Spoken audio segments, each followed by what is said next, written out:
नमस्कार बंधुरा माয়ের রান্নাঘরে সবাইকে স্বাগত। আজকে আমি আপনাদের সঙ্গে পটল পাসিন্দা রেসিপি শেয়ার করব। এটি একটি সম্পূর্ণ নিরামিষ রেসিপি। ভাত রুটির সাথে তো ভালো লাগবেই, এটা কিন্তু লুচি পরোটা ফ্রাইড রাইসের সাথেও কিন্তু এটাকে সার্ভ করা যেতে পারে, তাতেও কিন্তু ভীষণ ভালো লাগবে। আশা করি রেসিপিটি ভালো লাগবে, পুরো ভিডিওটা দেখার অনুরোধ রইল। তাহলে চলুন দেখে নিই। আমি এখানে 500 গ্রাম পটল নিয়েছি। আমি দুটো সাইড একটু কেটে বাদ দিয়ে আমি একটু খোসা রেখে আমি পটলগুলোকে কেটে ভালো করে ধুয়ে নিয়েছি। এবার পটলগুলোতে আমি একটা ছুরি দিয়ে এক একটা পটলের গায়ে 4 থেকে 5টা একটু কাট করে নেব, যেন পটলের ভেতরে তেল মশলাটা খুব ভালো মতন ঢুকে যায়। সমস্ত পটলগুলোকে আমি এইভাবেই কাট করে নিয়েছি। এবার সামান্য একটু নুন আর হলুদ দিয়ে পটলগুলোকে একটু মাখিয়ে নেব। খুব বেশি হলুদের ব্যবহার এখানে করছি না, তাহলে কিন্তু যখন আমরা পটলটা ভাজবো তাহলে পটলের তেলটা কালো হয়ে যাবে। খুব ভালো করে নুন আর হলুদটা মাখিয়ে রেখে দিচ্ছি। এবার একটা মশলা তৈরি করে নেব। বাটিতে দিয়ে দিচ্ছি 1 চামচ আদা বাটা, 2 চামচ জিরের গুঁড়ো, 1 চামচ ধনের গুঁড়ো, হাফ চামচ হলুদের গুঁড়ো আর 1 চামচ কাশ্মীরি লঙ্কার গুঁড়ো। সামান্য একটু জল দিয়ে মশলাটাকে আমি খুব ভালো করে একটু গুলে নেব। এইভাবে যদি গুঁড়ো মশলা একটু গুলে রাখা হয় তাহলে কিন্তু বাটা মশলার মতনই স্বাদটা আসে।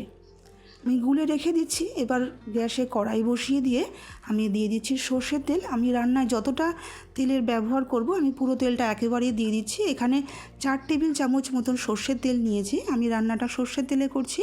তেলটা ধোয়া হোটা গরম করে নিয়ে আমি পটলগুলোকে এবার ভেজে নেব।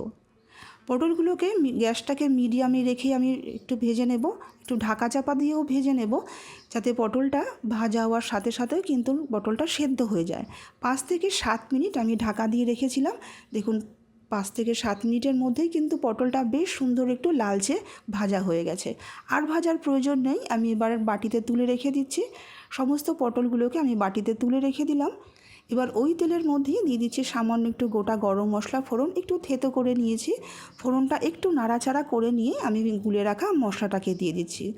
গ্যাসটাকে এই সময় লোতেই রেখেছি। মশলাটাকে খুব ভালো করে একটু কষিয়ে নেব। একটু নাড়াচাড়া করে নিয়ে এখানে একটা বড় সাইজের টমেটো ব্যবহার করব। বাটিতে একটু মশলা লেগেছিল, সেটা ধুয়েও একটু জল দিয়ে দিচ্ছি যেন মশলাটা আমার পুড়ে না যায়। এবার একটা টমেটো আমি এখানে দিয়ে দিচ্ছি। একটা বড় সাইজের টমেটো আমি একটু কুচি করে নিয়েছি, সেটা এখানে দিয়ে দিচ্ছি। এবার টমেটোটাকে দিয়ে খুব ভালো করে একটু মশলাটাকে কষিয়ে নেব। একটু খুন্তি দিয়ে টমেটোটাকে একটু ম্যাশ করে দেবো যেন আমার টমেটোটা খুব সুন্দর তাড়াতাড়ি গলে যায়। এইভাবে খুন্তি দিয়ে একটু ম্যাশ করে দিচ্ছি। সমস্ত মশলাটাকে খুব ভালো করে একটু কষিয়ে নিতে হবে। যখন তেলটা ছেড়ে যাবে, তেলটা সুন্দর রিলিজ হয়ে যাবে, তখন ভেজে রাখা পটলটাকে এখানে দিয়ে দিচ্ছি। পটলটাকে দিয়েও মশলার সঙ্গে 5 থেকে 6 মিনিট ভালো করে একটু কষিয়ে নিতে হবে। 5-6 মিনিট বাদ এখানে কয়েকটা চেরা কাঁচা লঙ্কা, সামান্য একটু কস্তুরি মেথি পাতা এখানে দিয়ে দিচ্ছি। এবার কস্তুরি মেথি পাতা আর কাঁচা লঙ্কাটাকে দিয়েও খুব ভালো করে মিনিট 2-3 একটু কষিয়ে নিতে হবে। কষিয়ে নেওয়া হয়ে গেলে এখানে আমি 8 থেকে 10টা কাজু বাদাম 5 মিনিট ভিজিয়ে রেখে আমি 2 হাতা দুধ দিয়ে আমি মিক্সিতে খুব মসৃণ করে বেটে নিয়েছি। সেই কাজু বাদাম বাটাটা এখানে দিয়ে দিলাম। কাজু বাদাম বাটাটাকে দিয়ে খুব ভালো করে একটু কষিয়ে নিয়ে এখানে দিয়ে দিচ্ছি স্বাদ মতো নুন আর একটু চিনি। যেহেতু নিরামিষ রান্না, একটু মিষ্টি স্বাদ হলেই খেতে ভালো লাগবে। সামান্য একটু নুন চিনি দিয়েও আমি এখানে সমস্ত মশলাটাকে আরও কিছুক্ষণ কষিয়ে নিয়ে যখন তেলটা রিলিজ হয়ে যাবে তখন ওই কাজু বাদাম বাটিটা ধুয়ে দিয়ে দিচ্ছি 1 কাপ মতন জল। এখানে জলের পরিবর্তে আপনারা কিন্তু এখানে দুধও ব্যবহার করতে পারেন। খুব ভালো করে মিশিয়ে নিয়ে ঢাকা দিয়ে রেখে দিচ্ছি। গ্যাসটাকে মিডিয়ামেই রেখেছি। 5 থেকে 6 মিনিট একটু ঢাকা দিয়ে রেখে দেবো। 5-6 মিনিট বাদ ঢাকনাটাকে খুলে দিলাম।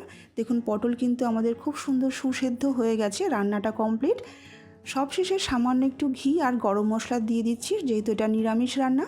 ঘি আর গরম মশলাটাকেও খুব ভালো করে মিশিয়ে নিয়ে আমি এবার গ্যাসটাকে অফ করে দেব। গ্যাসটাকে অফ করে দিয়ে 5 মিনিট একটু স্ট্যান্ডিং টাইমে রেখে তারপর এটাকে সার্ভ করব। তৈরি হয়ে গেল আমাদের সম্পূর্ণ নিরামিষ পটল পাসিন্দা। গরম গরম ভাতের সাথে সার্ভ করুন বা লুচি রুটি পরোটা যে কোনো কিছুর সাথে এটাকে সার্ভ করুন। আশা করি আজকের এই পটল পাসিন্দা রেসিপিটা আপনাদের ভালো লাগলে একটা লাইক করে দেবেন, সকলের সাথে শেয়ার করে দেবেন। পরবর্তী ভিডিও দেখার জন্য প্লিজ চ্যানেলটাকে সাবস্ক্রাইব করবেন। আজকে এইটুকুই, নমস্কার।